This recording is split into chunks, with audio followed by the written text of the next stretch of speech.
हरे कृष्णा। तो आज जो है हम अधिक मास के अंतर्गत भगवान की एक और मधुर लीला चर्चा करेंगे। तो कल हमने चर्चा किया था भगवान का सूर्य दर्शन जो 4 महीने पहले हुआ था। और फिर उसके बाद 5वें महीने पे भी एक उत्सव हुआ था जब भगवान फर्स्ट टाइम भूमि पे बैठेंगे। तो वो भी उत्सव होता है। तो 5वें महीने पे वो भूमि पर भगवान को फर्स्ट टाइम बैठाया गया, वो उत्सव हुआ था। छठे महीने पे जो है 5 महीना 21 दिन भगवान का नामकरण हुआ। और बीच में भी बहुत सारी लीलाएं हुई।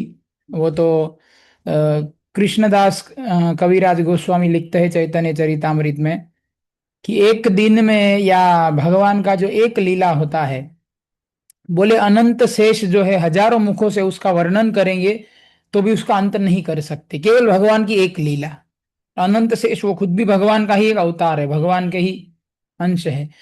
अब सोचो शेषनाग हजार मुखों से एक लीला का वर्णन नहीं कर सकते भगवान की, ऐसा लिखे है कृष्णदास कविराज गोस्वामी। तो अब हम क्या ही भगवान का लीला का वर्णन कर देंगे, हम तो एक तुच्छ जीव है, मतलब इंसान है। तो हम क्या ही वर्णन करेंगे। पर फिर भी ये जो महान वैष्णव आचार्य हो गए, उन्होंने कृपा करके भगवान की लीलाओं के बारे में विस्तार से लिखा है। और फिर अभी अभी जो वैष्णव संत हमारे बीच में है, वो लोग उनको पढ़ के उनको सुनाते हैं, तो उनसे सुन सुन के मैं भी आपको थोड़ा बता पाता हूँ और हम सब सुन पाते हैं इस तरीके से। कहने का मतलब है कि भगवान की लीला जो है वो बहुत ही गूढ़ होती है, इतना आसान नहीं होता है उसको समझना, या भगवान की लीला सुनने में रुचि पैदा करना। वो भी एक बहुत बड़ा सौभाग्य है, उतनी आसानी से रुचि नहीं आता है। पर आप सब आते हैं रेगुलर, तो अच्छी बात है कि आप सबका रुचि है भगवान की कथा सुनने में। तो भगवान जब 2 या 2.5 साल के उम्र था, तब भगवान का कर्ण रंधन उत्सव हुआ था। भगवान का कान छेद करना पड़ेगा ना, कुंडल पहनाने हैं तो वो हुआ था। तो क्या था कि एक दिन जो है जशोदा जी भगवान को गोद में लेके सहला रहे थे। अब कृष्ण थे ही इतने सुंदर, तो जशोदा जी जो है ना, वो जब उनको गोद में रखते थे, चाहे दूध पिलाना चाहे गोद में सुला रहे हैं कुछ भी, तो जशोदा जी को कृष्ण का जो मुखमंडल है वो इतना सुंदर लगता था। साक्षात भगवान है, क्यों सुंदर ना हो। है। तो बार बार जशोदा जी उनके मुंह को चूमते रहते थे। वो दामोदर अष्टकम में एक लाइन आता है ना, मुहुस चुंबितम बिंब रक्ताधरम में, मुहुस चुंबितम, यशोदा जी बार बार लाला के मुख को चूमते रहते थे। तो क्या हुआ कि अब बाल गोपाल सो रहे हैं, मतलब सो रहे मतलब लेटे हुए थे, जग रहे हैं गोद में।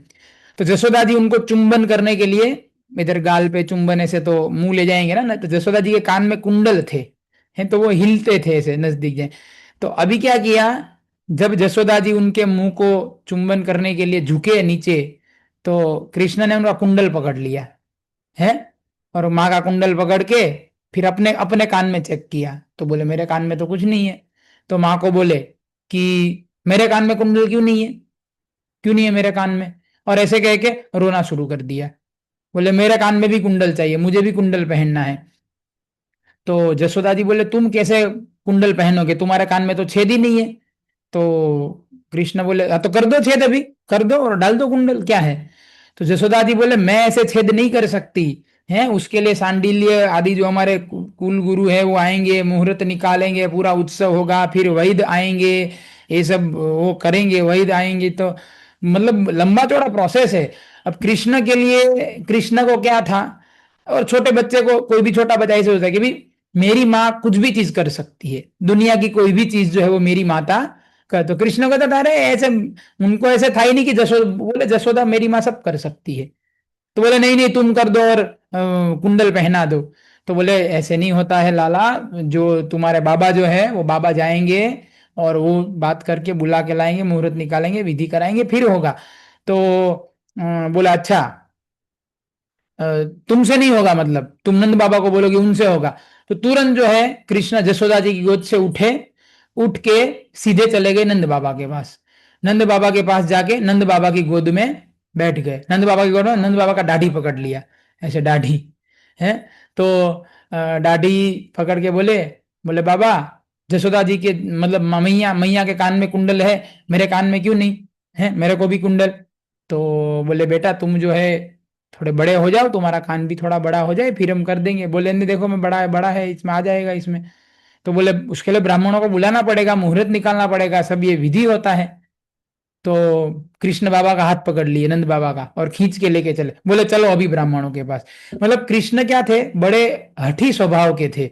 उनको कुछ करना है तो बस अभी के अभी, बाद में कुछ नहीं, अभी के अभी करो, अभी के अभी चाहिए। तो पहले जसोदा जी को बोला तुमसे नहीं होगा, बाबा करेगा। बाबा क्या, बाबा बोला ब्राह्मण को बुलाना पड़ेगा, अभी के अभी चलो ब्राह्मणों के पास, अभी के अभी। तो ब्राह्मण लोग क्या है, अब वो जो है ब्राह्मण लोगों को तो पता था कि भाई ये तो भगवान है साक्षात, केवल रोल कर रहे हैं बाल गोपाल का। तो उनको तो जब उन्होंने सुना कि भाई अभी कृष्ण का इच्छा है अभी उनका कर्ण रंधन कराने का, तो नंद बाबा ब्राह्मणों को जाके बोले कब मुहूर्त, बोले अभी मुहूर्त है, अभी मतलब अभी मुहूर्त ही है, वो कर देते हैं। क्योंकि ब्राह्मणों को पता था कि भाई भगवान जब इच्छा करे, जिस दिन कुंडल पहनने का है उसी दिन मुहूर्त है। मुहूर्त क्या निकालना है, सारे ग्रह सारे नक्षत्र अपनी बेस्ट पोजीशन में हो जाते हैं जब भगवान को कुछ करना होता है तो, क्योंकि उन्हीं के कंट्रोल में तो सब चलते हैं, तारे ग्रह नक्षत्र सारा उनका ही कंट्रोल है। तो ब्राह्मण बोले हाँ बिल्कुल कल सुबह कर देते हैं, बिल्कुल मुहूर्त है। तो अभी जो है जब पता चला कि अभी कृष्ण का जो है ये होगा कान में, तो जितने बच्चे थे, वो चर्चा किया था ना हमने कि व्रज में कुछ भी उत्सव होता था सबका साथ में होता था, अन्नप्राशन भी सबका साथ में हुआ था। तो अभी कुंडल का बारी आया, कर्णरंधन, तो सब बच्चे आ गए क्या, बोले हमारा भी होगा, बोले हम भी कुंडल पहनेंगे हैं। तो सबका डिसाइड हो गया क्या कि भाई कल सबका हर एक मतलब जितने भी ग्वाल बाल भगवान के मित्र हैं सबका कर्णरंधन होगा। तो उसके लिए दो लोगों की जरूरत पड़ती है। एक तो वो कर्ण में छेद करने के लिए सुई चाहिए ना, तो जो सोनार होता है वो सुई बनाता है, और दूसरा वैद्य चाहिए जो इधर छेद करेगा उस सुई को लेके हैं। तो जो वहां पे नंद बाबा के जो भी सोनार होंगे उनको उन्होंने सुई बनाने के लिए बोल दिया, और उन्होंने जो सुई बनाई थी सिल्वर, चांदी की सुई बनाई थी। और ऐसी सुई थी जैसे पूर्णिमा का चांद जो होता है तब चांद की रोशनी कैसी होती है, एकदम वाइट, ऐसी एकदम सेम ऐसी चांद की रोशनी जैसी होती है, वैसी उन्होंने एकदम तक तकती सुई बनाई थी। और केवल, और एक सुई से सबका नहीं करेंगे, जितने बच्चे थे सबके लिए एक सुई, मतलब सबका सबके लिए इंडिविजुअल सुई बनाया सोनार ने। और अभी वैद्य चाहिए। तो हुआ क्या था कि जो अश्विनी कुमार है, जो दो देवता हैं तो वो देवताओं के वैद्य कहे जाते हैं। पर अभी समस्या क्या है कि देवता तो कभी बीमार पड़ते नहीं है, स्वर्ग लोक में कौन बीमार पड़ेगा, वो तो वहां पे सोमरस अमृत पीते हैं, तो वो काहे के बीमार पड़ेंगे। तो ये जो अश्विनी कुमार थे उनको इंद्रदेव ने निकाल दिया था, देवताओं की सभा में से ही निकाल दिया था, है बोले तुम लोग देवता हो ही नहीं, है तो तुम्हारा काम क्या है, कुछ कुछ कहाँ वैद्य हो, तुम्हारा जरूरत ही नहीं है।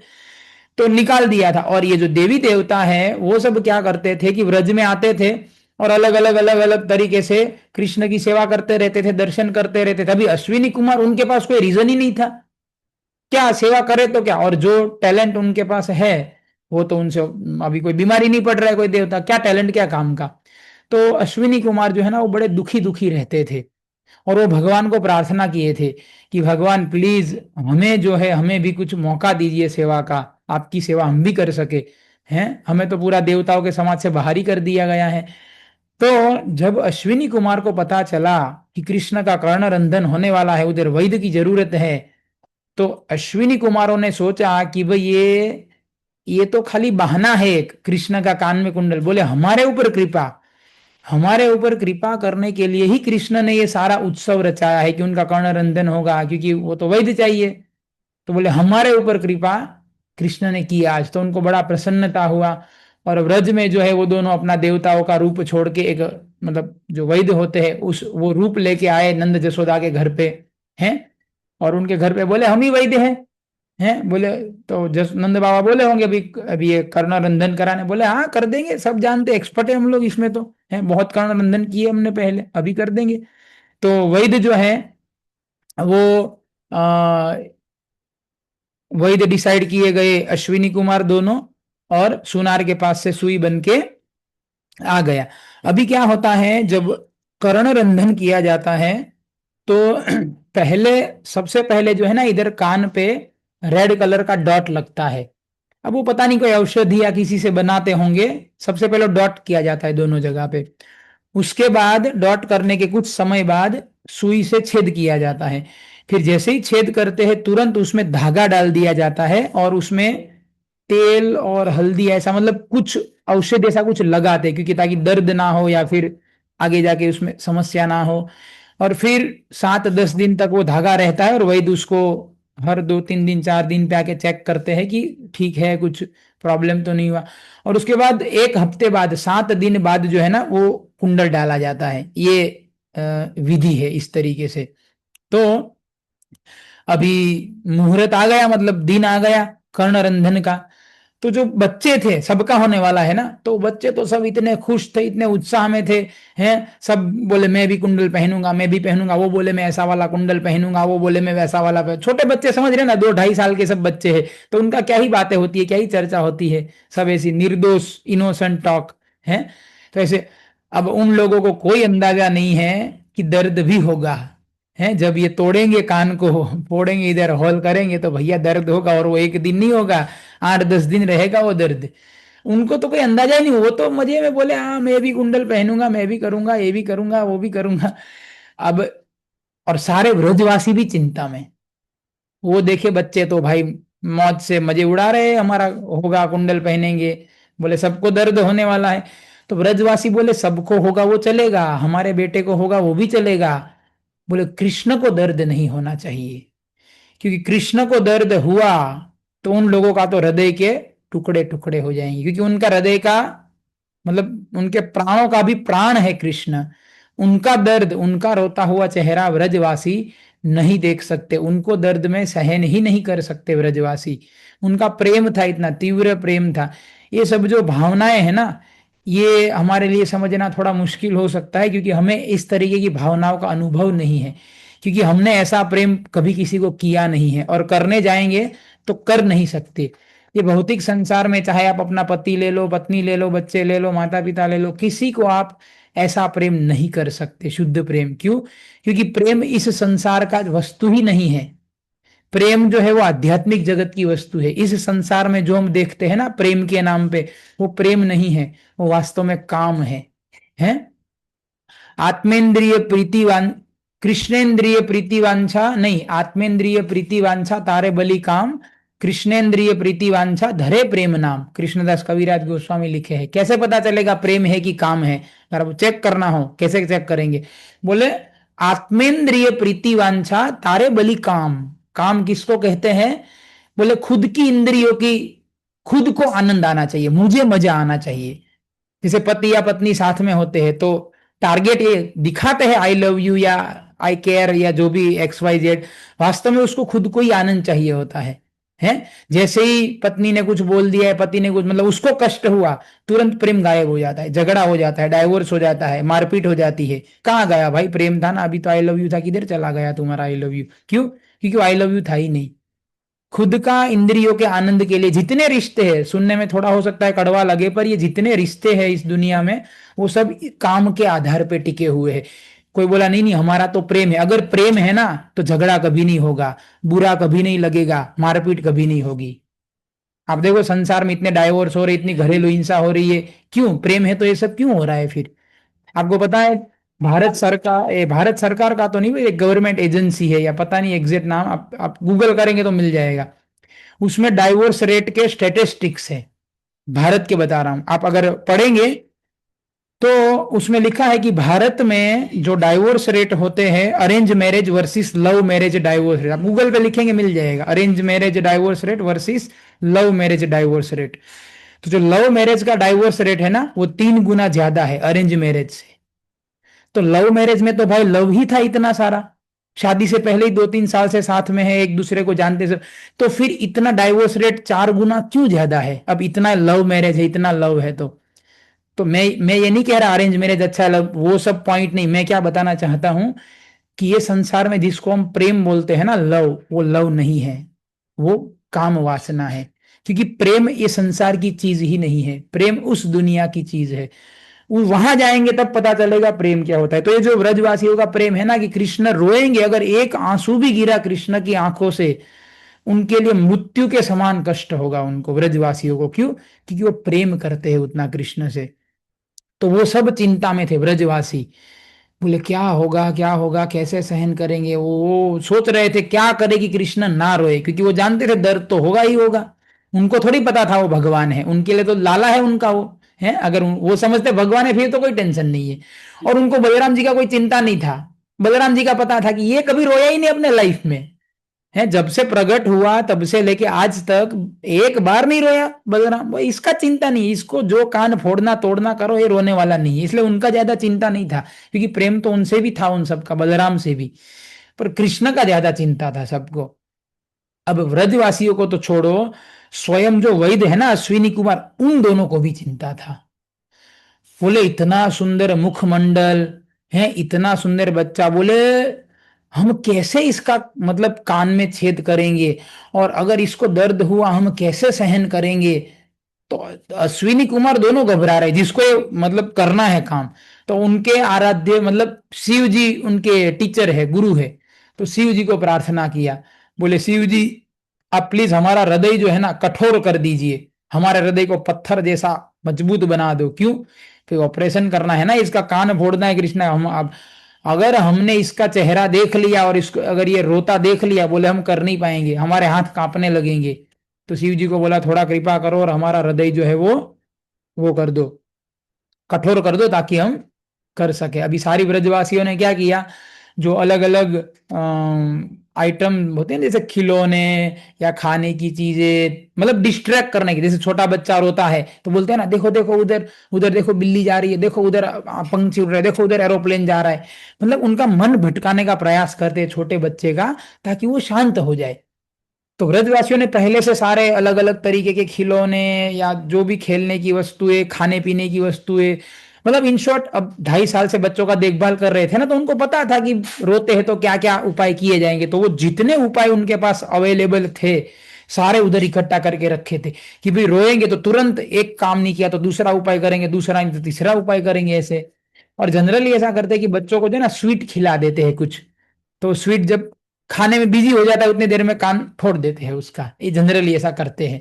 तो इधर भी जो था, तो अभी सबसे पहला जो है आया, वो दिन आ गया, सबसे पहले रेड रेड डॉट किया गया सब बच्चों के कान में। है, फिर अभी सबसे पहले दाऊ जी, कुछ भी होगा तो सबसे पहले दाऊ जी का ही आएगा, सीनियर मोस्ट वही है सब उसमें। तो दाऊ जी जो है ना, उनको कोई टेंशन ही नहीं था। वो तो उनका कल चर्चा किया था, उनका एक ही काम था, क्या? कृष्ण को देखते रहना, वो क्या कर रहा है छोटे वाला क्या कर रहा है, वो ही देखते। तो बलराम अभी उसको ही देख रहे थे, मतलब अश्विनी कुमार मतलब वैद्य के रूप में आए थे। कान बोले जो करना है कर दो। तो बलराम जी के तो कान फोड़ा है। तो जैसे ही उन्होंने कान फोड़ा, तो कृष्ण भी बलराम की ओर देख रहे थे कि क्या चल रहा है उधर। तो बलराम जी का सुई डाल के वो कर दिया, धागा डाल दिया, और फिर वो हल्दी तेल या जो भी लगाते लगा दिया। तो कृष्ण उधर गोद में बैठे थे ना, कृष्ण बोले हो गया, हो गया ना, मतलब अपने कान में पकड़ के बोले लग गया कुंडल, हो गया। मतलब कृष्ण को क्या लगता था कि सबके कान मेरे ही कान है, मतलब बलराम जी को हो गया तो मेरा भी हो गया, या जसोदा के कान में कुंडल है तो मेरे कान में भी लग गया। तो मतलब बालिश वृत्ति बोलते हैं ना इसको, बालिश वृत्ति ऐसे। तो कृष्ण का बोले हो गया ना, चलो हो गया। तो वो बोले अरे भाई ऐसे नहीं होता है, अभी दाऊ जी का हुआ है, केवल उसका हुआ है, अभी तुम्हारा होगा। तो फिर अभी जो है टाइम आ गया कृष्ण का। तो कृष्ण के पास गए, और कृष्ण के पास जाके वैद्यराज जो है ना बड़े केयरफुल हो गए थे, क्योंकि भाई कि उनको तो पता था ये भगवान है, ब्रजवासियों को नहीं था पता, उनके प्रेम के कारण। तो बोले यार ये तो साक्षात भगवान है, कितना केयरफुली मतलब संभल कर करना पड़ेगा भाई, साक्षात भगवान है। जैसे कोई मान लो आपको बोला जाए कि आपको राष्ट्रपति का शेविंग करना है या प्रधानमंत्री का शेविंग करना है, तो आप कितना केयर पे, ऐसे थोड़ी कुछ भी चालू हो जाओगे सीधा, अरे भाई प्रधानमंत्री कितना बड़ा आदमी है, कुछ कट गया हो गया तो जेल जा सकते हैं अपने, है ना, केयरफुली करेंगे ना। तो उनको पता था कि ये तो भाई supreme personality of God head ये बच्चा, तो बहुत ही केयरफुली जो है वो करने। तो अभी तो रेड डॉट तो लगा दिया था अश्विनी कुमार ने, और तब तक जशोदा जी के गोद में थे। तो जशोदा जी अभी तो डालना शुरू नहीं किया सुई दे, तब देखो तो काना, वो देखो तो वो तुम्हारा खिलौना किधर गया, वो देखो, मतलब अभी पहले से ही शुरू कर दिया कृष्ण को डिस्ट्रैक्ट करना, ताकि कृष्ण का ध्यान डिस्ट्रैक्ट हो जाए और छेद हो जाए। तो अश्विनी कुमार ने अभी तो कान छुई जो है ना, ऐसे दबाना पड़ता है ना, थोड़ा प्रेस करना पड़े, ऐसे नहीं, केवल कान को स्पर्श किया, स्पर्श मात्र, स्पर्श करते ही सुई अपने आप अंदर चला गया और छेद हो गया। अश्विनी कुमारों को कुछ जीरो एफर्ट, और अपने आप छेद बन गया। वो तो साक्षात भगवान है ना, भगवान की जो शक्तियां है वही ये सब काम कर देती है। तो अश्विनी कुमारों को लगा प्रोजेक्ट प्रोजेक्ट कंप्लीट हो गया, सबको लगा हो गया। अभी इधर जो कृष्ण है, जैसे ही उनको होल हुआ, वो रोना शुरू कर दिए, जोर जोर से चिल्ला चिल्ला के रोने लगे। और जब वो रोने लगे तो जितने व्रजवासी थे सबके हृदय, कहते ना पूरे टूट कर टुकड़े हो गया, जो भी कहो, उनको ऐसा लग रहा था कि हमारे शरीर से प्राण निकल रहा है, इतना कष्ट हो रहा था सबको। रो ये रहा है, कष्ट उधर उन सबको हो रहा है। इसको कहते हैं प्रेम। जिसको प्रेम करते हैं ना, उसका कष्ट हम नहीं देख सकते, चाहे हमें भले कितना कष्ट सहन करना पड़े, पर हम जिसको प्रेम करते हैं उसको कुछ नहीं होना चाहिए। तो अगर जीवन में कभी जानना है, देखना है प्रेम किसको कहते हैं, तो व्रजवासियों को हम देख सकते हैं उनका जो कृष्ण के प्रति भाव था वो प्रेम है, वास्तव में उसको ही प्रेम कहते हैं।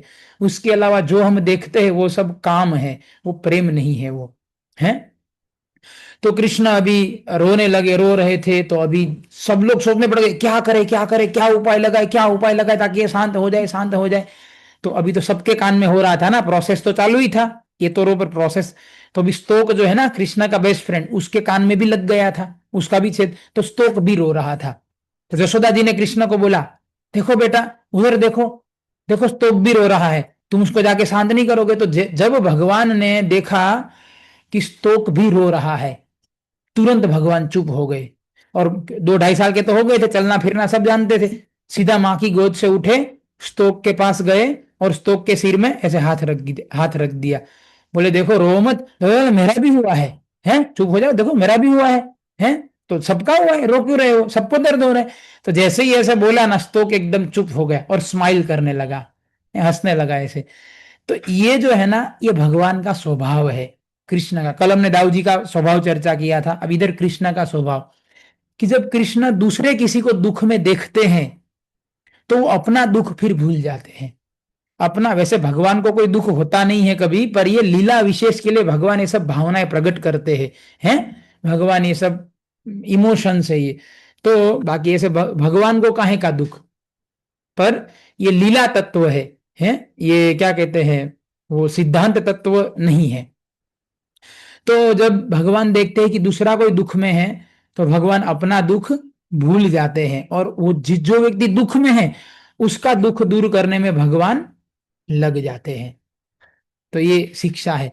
तो फिर जो है अभी हो गया, तो कृष्ण बोले कुंडल कहाँ है, अभी अभी तो छेद हो गया ना, बोले कुंडल कहाँ है, लगाओ कुंडल। तो जसोदा जी बोले, अरे ऐसे नहीं होता है बेटा, अभी धागा लगेगा, थोड़े दिन घाव सूखेगा, फिर कुंडल लगेगा। मतलब उनसे रहा नहीं जा रहा था कृष्ण से, उनको कुंडल पहनना था बस, जितना जल्दी हो सके, है। तो जसोदा जी जो है वो अभी अश्विनी कुमारों को, मतलब वैद्य, सॉरी वैद्य को बोले कि ये घाव सूखने में कितना दिन लगेगा, है। और बोले आप 3-4 दिन के बाद आना एक बार देखने। तो वो तो अश्विनी कुमार थे ना, वो बोले 3-4 दिन क्यों, डेली आएंगे, सुबह शाम आएंगे, दिन में उनको तो दर्शन होंगे ना, वो चेक करने के बहाने। अब उनको तो लालसा थी दर्शन करने की कृष्ण की। तो बोले मैया चिंता मत करो, 4 दिन पे नहीं, दिन दिन में 2 बार आएंगे, सुबह शाम, है। और बोले कुंडल कुंडल कब लगेगा?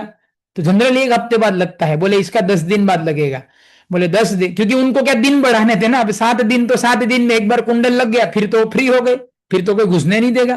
तो 10 दिन कर दिए, है। बोले 10 दिन के बाद डायमंड, रत्न या क्या कहते हैं, हीरा हीरा का कुंडल उनको लगेगा, हम कर देंगे। तो फिर अभी 10 दिन तक जो है, हर रोज नए नए उपाय किए जाते थे, क्योंकि दर्द तो चालू रहेगा ना इधर। तो हर रोज कोई नए नए उपाय किए जाते थे सारे बच्चे, पर मुख्य कृष्ण का, कि भाई कृष्ण का दर्द से ध्यान हटाने के लिए सब ब्रजवासी लोग, ग्वाल बाल गोपियां सब अलग अलग नुस्खे करते रहते थे, ताकि कृष्ण का जो है ना वो ध्यान नहीं रहे दर्द पे। तो वास्तव में दर्द जो होता है ना, वो वास्तव में मन में होता है। एक सिद्धांतिक तत्व है ये, है कि अगर मन मन जब फोकस करता है उधर तो दर्द महसूस होता है, जब मन का फोकस कहीं और हट जाता है, मन कहीं और लग जाता है, तो वो दर्द है वहां पे पर वो महसूस नहीं होगा। ये सिद्धांत समझने के लिए बहुत, अभी गर्मियों के समय में बहुत सरल उदाहरण है समझना। जैसे आप देखो अभी वैकेशन का टाइम चला, आपने देखा होगा जो छोटे बच्चे होते हैं स्कूल में पढ़ने वाले, इवन कॉलेज वाले, अहमदाबाद में देखो इतने सारे ग्राउंड हैं बहुत सारे, रिंग रोड पे खास करके। तो आप देखो वहां पे बच्चे जो है ना क्रिकेट खेलते हैं अभी छुट्टियों के टाइम में। अभी आप देखो बाहर टेम्परेचर कितना है, 43, 44, 45, मतलब आप पंखे के नीचे बैठे हो फिर भी पसीना छूट रहा है ना, इतना गर्मी हो रहा है। एसी कमरे से बाहर नहीं निकल सकते, पूरा जलने लगता है स्किन, इतना गर्मी फील हो रहा है। और वो देखो आपके सामने ग्राउंड में 45 डिग्री पे बैठा नहीं है, मेहनत कर रहा है। क्रिकेट खेलने में कितना मेहनत लगता है, बॉडी का एक एक अंग जो है ना पूरा उसके ऊपर लोड पड़ता है, भागना है, बल्ला घुमाना है, कितना ताकत लगता है। अभी अभी देखो इधर हमारे मंदिर के पास रिंग रोड है, काफी सारे देखते हैं खेलने, दोपहर के 10-10, 11-11 बजे खेलते जब इतना धूप हो, और हम लोग वहां से गुजर नहीं सकते इतनी गर्मी में। अब देखो 45 डिग्री टेम्परेचर तो सेम है आपके लिए भी उसके लिए भी। अब आपको बैठने से भी गर्मी लग रहा है पंखे के नीचे, वो इधर बैठ घुमा रहा है, बल्ला घुमा रहा है, मजा आनंद ले रहा है, हालांकि पसीना उसको भी निकल रहा है पर उसको महसूस नहीं हो रहा है। क्यों? उसका मन अभी कहीं और फोकस है, और हमारा मन गर्मी पे फोकस है। समझ रहे? बहुत समझ आसान है उदाहरण समझना, कि मन जहां फोकस होता है ना वही चीज महसूस होती है। अगर मन आनंद के ऊपर फोकस है तो आनंद महसूस होता है, मन अगर ये सब चीजों पे तो वो महसूस होगा। तो इसीलिए ये संसार में तो कुछ आनंद है ही नहीं, फोकस कहाँ करेंगे आनंद के ऊपर। जो ये क्रिकेट खेलने वो भी टेम्पररी आनंद है, बाद में थक जाते हैं, फ्रस्ट्रेट होते हैं, हारेंगे तो दुख होगा, इधर कोई आनंद नहीं है। पर अगर हम हमारा मन जो है वो कृष्ण चिंतन में लगा देंगे, कृष्ण कथा सुनने में, कृष्ण के नाम का जप करने में, उधर अगर हम मन को अभ्यास करना पड़ेगा, एक दिन में नहीं होगा, धीरे धीरे अभ्यास करते हैं कृष्ण चिंतन का, मन को उधर डाइवर्ट करने का, तो फिर हम जो है ना शाश्वत आनंद महसूस कर सकते हैं। और ये जो सांसारिक दुख आएंगे ना, कभी टेंशन आ गया, कभी स्ट्रेस आ गया, कभी डिप्रेशन आ गया, कभी फैमिली में झगड़ा हो गया, कंपनी में इश्यू हो गया, कॉलेज में कभी फेल हो गए, बहुत सारे, मतलब डेली प्रैक्टिकली कुछ ना कुछ प्रॉब्लम जीवन में आता ही रहता है। तो अगर कृष्ण चिंतन का हम अभ्यास कर रहे हैं तो फिर ये जो भौतिक दुख आएंगे ना, हमारे शरीर से जुड़े हुए, परिवार से जुड़े हुए, सोशल मतलब कंपनी कॉलेज से जुड़े, वो दुख दुख तो आएगा, ऐसा नहीं दुख चला जाएगा, पर वो दुख फिर हमें महसूस नहीं होगा। जैसे वो क्रिकेट खेलने वाले व्यक्ति को 45 डिग्री है पर महसूस नहीं हो रहा है क्योंकि वो क्रिकेट खेलने में व्यस्त है। तो हम अगर कृष्ण चिंतन में अपने आप को व्यस्त कर देते हैं तो फिर ये संसार का कोई भी कष्ट चाहे कितना भी भयानक क्यों ना हो, वो आएगा जरूर, पर वो हमें स्पर्श नहीं कर पाएगा, वो हमें डिस्टर्ब नहीं कर पाएगा, वो हमें डीमोटिवेट नहीं कर पाएगा। और हम कष्ट के बीच में भी हम मुस्कुराएंगे, हम हमेशा आनंद में रहेंगे। क्यों? क्योंकि हम हृदय से कृष्ण चिंतन का जो आनंद है ना वो हम महसूस कर रहे हैं। तो ये भक्ति करने का ये सबसे बड़ा बेनिफिट है। दिस इज, कहते हैं ना, the beauty of devotional service, ये the beauty of Krishna consciousness. तो हम सबको खास करके भी अधिक महीने में ये प्रयास करना चाहिए कि हम हमारे जीवन को, हम हमारी रोजमरोज की एक्टिविटीज को उस तरीके से डिजाइन करें, हमारा 24 घंटा, कि कृष्ण चिंतन का हमें उसमें पूरा पूरा मौका मिले और हम कृष्ण चिंतन अच्छे से कर सके। अपना जो कर्म है वो तो करना ही है, पढ़ाई नौकरी धंधा। भगवान गीता में अर्जुन को बोले भगवान क्या, तस्मात् सर्वेषु कालेषु माम अनुस्मर युद्ध च मयि अर्पित मनोबुद्धि। क्या बोले भगवान? तस्मात् सर्वेषु कालेषु, तस्मात् मतलब देयर फॉर, इसीलिए, सर्वेषु कालेषु 24 आवर्स क्या करो? माम अनुस्मर, मेरा स्मरण करो, पर साथ में क्या करो? युद्ध भी करना है। तो मेरा स्मरण करते करते माम अनुस्मर युद्ध च मयि अर्पित मनोबुद्धि, तुम्हारा मन और बुद्धि जो है मेरे को अर्पण करके कर्म करो। है तो हमें जितना हो सके, माला करते हैं, शास्त्र पढ़ते हैं, लीला सुनते, तब तो कृष्ण स्मरण करना ही है, पर उसके अलावा जब हमारे हमारी जो जिम्मेदारी है, नौकरी धंधा पैसा कमाना घर के काम करना, वो जब करते हैं तब भी हमें प्रयास करना चाहिए, हम जितना कर सके, है जितना भी हम कर सके उतना हमें कृष्ण चिंतन करने का प्रयास करना चाहिए। तो फिर ये संसार से हमेशा हम, संसार में रहते हुए भी हम संसार से ऊपर रहेंगे, है ना। तो ये बहुत बड़ा बेनिफिट है कृष्ण भक्ति करने का। ठीक है। So thank you very much. Hare Krishna Krishna Krishna Hare Hare, Hare Ram Ram Ram Hare Hare. Shri Adhik Maas की जय। श्रील प्रभुपाद की जय।